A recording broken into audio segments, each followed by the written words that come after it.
Okay, class 12 integration का एक very very important question है। ठीक है, थोड़ा सा ट्रिकी क्वेश्चन है लेकिन मैं आपको बहुत ईजिली इसको समझाऊंगा। इंपॉर्टेंट क्वेश्चन है। ठीक है, कैसे करेंगे? Integration of cos x cos 2x cos 3x, ठीक है, dx भी लगा देते हैं।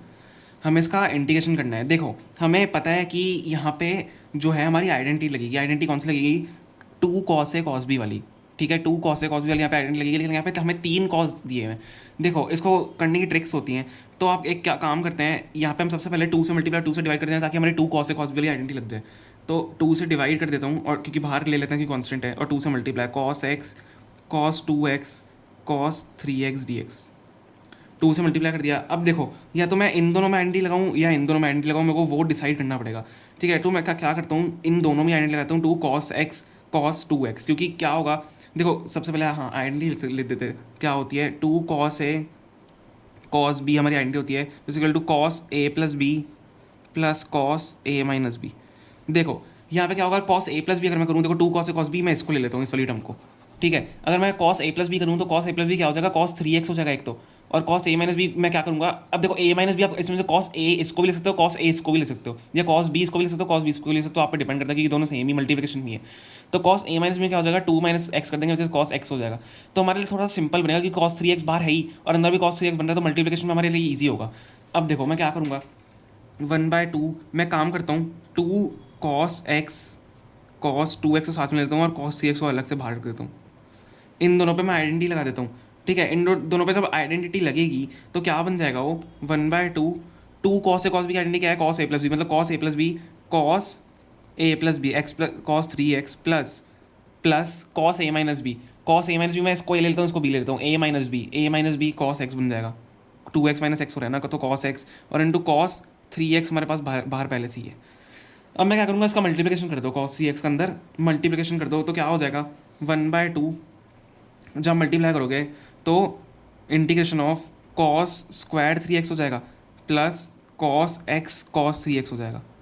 ठीक है, ये ऐसा पूरा बन जाएगा। अब आप वापस से देखो, यहाँ पे हम वापस आइडेंटिटी लगा सकते हैं। सबसे पहले इनको क्या करो, इनको सेपरेट करो इन दोनों को सेपरेट कर दो। कैसे होगा सेपरेट, देखना ध्यान से। 1/2 integration of cos square 3x plus 1/2, क्योंकि 1/2 मल्टीप्लिकेशन हो रही है, इसको सेपरेट कर रहे हैं हम, cos x cos 3x।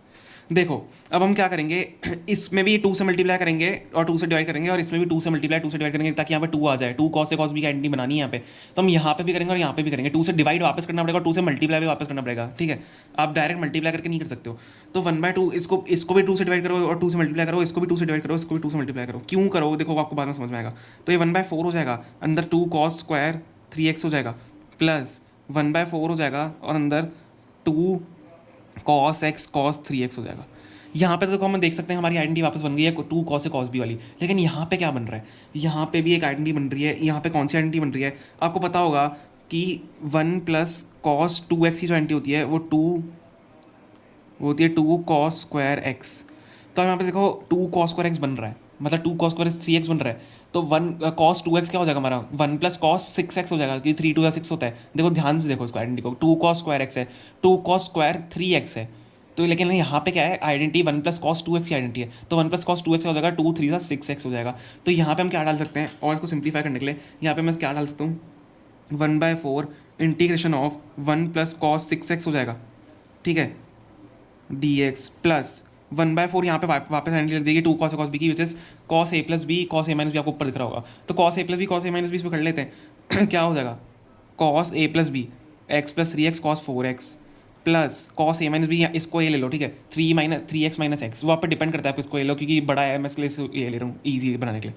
Cos 3x minus x क्या हो जाएगा, कॉस 2x। ये यहाँ पे हमारा हमने आइडेंटिटी लगा दी। अब क्या करो, उसको सबको सेपरेट कर दो और सबको अलग अलग इंटीग्रेशन कर दो, आपका क्लियरली आंसर आ जाएगा। तो 1/4 साथ में dx क्यों लिया, क्योंकि 1 है। ठीक है, ध्यान रखना dx लिया, plus 1/4 cos 6x integration of cos 6x plus 1/4, इसमें मल्टीप्लाई होगा दोनों में 1/4 integration of cos 4x plus 1/4 integration of cos 2x। समझ में आया, मैंने इसको बहुत बहुत बहुत सिंप्लीफाई कर दिया है। ये अब हमारा डायरेक्टली इंटीग्रेट हो जाएगा। तो देखो, हम यहाँ से हमें स्टेप वाइज समझना होता है हम कैसे क्या कर रहे हैं, बहुत ईजी आपके लिए बन जाएगा। तो 1/4 dx इंटीग्रेशन क्या होता है, x होता है। तो 1/4 x प्लस कॉस का इंटीग्रेशन क्या होता है? कॉस का इंटीग्रेशन होता है साइन एक्स, ठीक है, कॉस का इंटीग्रेशन होता है साइन एक्स, ध्यान रखना। तो क्या हो जाएगा, आप देखो जब भी साइन, अब जैसे कॉस 6x करूँगा तो साइन 6x होगा, तो साइन 6x जो हमारा 6x एंगल है वो उसका डिफ्रेंसिएशन होके वो नीचे चले जाता है डिनोमिनेटर में, तो 6x का डिफ्रेंसिएशन क्या हो जाएगा, 6 हो जाएगा, तो वो डिनोमिनेटर में चले जाएगा। कैसे होगा देखो समझना, 1/4 साइन 6x कर लिया, अब 6x का डिफ्रेंसिएशन डिनोमिनेटर, मतलब 6x का डिफ्रेंसिएशन क्या होगा, 6 हो जाएगा, डिनोमिनेटर में लिख दिया। सिमिलरली सबके साथ कर दो, 1/4 sign 4x/4 plus 1/4 sign 2x/2, समझे? अब जब साइन x होता है तब x का जब डिफरेंशिएट करते हैं वो 1 होता है, ठीक है, तो नीचे जब जाएगा वो 1 ही रह जाएगा, तो कोई फर्क नहीं पड़ता, इसलिए जब एंगल्स हैं उनका डिफरेंशिएट करके नीचे भेज दो, ठीक है। तो क्या हो जाएगा, इसको टोटल वैसे लिख दो, फाइनल आंसर आपका x/4 plus sine 6x/24, 6 4 24 plus sine 4x/16 plus sine 2x/4 2 8 plus C, यही हमारा यहाँ पे टोटल आंसर हो जाएगा। देखो मैंने कितना सिंप्लीफाई किया है इसको, बहुत ज़्यादा सिंप्लीफाई सॉल्व किया है, और यहाँ पे मेनली इंपॉर्टेंटली 2 आइडेंटिटी लगी है, कि ये वाली आइडेंटिटी लगी है, ठीक है, 1 + cos 2x वाली, और एक ये वाली आइडेंटिटी लगी है cos 2a, sorry 2 cos a cos b वाली, ठीक है। इंपॉर्टेंट क्वेश्चन है, प्लीज़ ध्यान से करना इसको, वेरी वेरी इंपॉर्टेंट क्वेश्चन है।